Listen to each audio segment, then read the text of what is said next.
En 2020, les fans de l'amour et dans le pré découvraient Mathieu, un éleveur de taureaux originaire d'Occitanie. À l'époque, l'agriculteur tombait sous le charme de son prétendant Alexandre, avec qui il a fini par se marier l'année suivante. Malheureusement, durant l'été 2022, les deux hommes annonçaient leur rupture, malgré leurs nombreux projets communs, dont celui d'avoir un bébé par GPA. Mathieu vit depuis sa vie de célibataire et a décidé de poursuivre sa vie comme bon lui semble.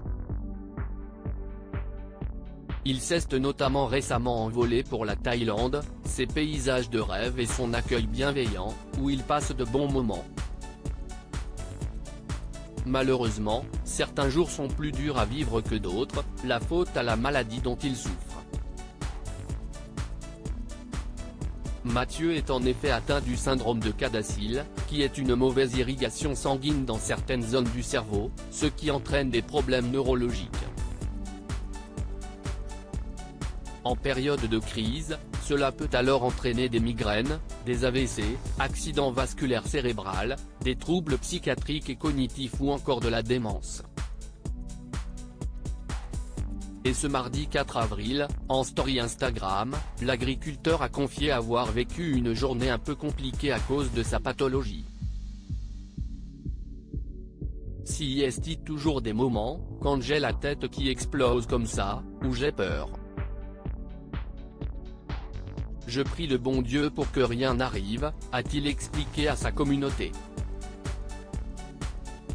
J'espère qu'il n'y a pas eu trop de dégâts là-bas en haut, en parlant de son cerveau, note de la rédaction, et que je ne vais pas devenir nano trop vite, a-t-il ajouté, gardant néanmoins le sourire. De nouvelles maladies diagnostiquées. Le cas de Mathieu est malheureusement très sérieux. Et, pour ne rien arranger, on lui a récemment diagnostiqué 2 nouvelles maladies. Lors d'un entretien auprès de Samzira, il expliquait « Je ne me rappelle plus des noms exacts, des maladies diagnostiquées, note de la rédaction, mais il y en a une où je ne produis pas de biotine, donc il faut que je prenne un complément alimentaire. C'est pour ça que je fais de l'eczéma et que j'ai des sautes d'humeur. »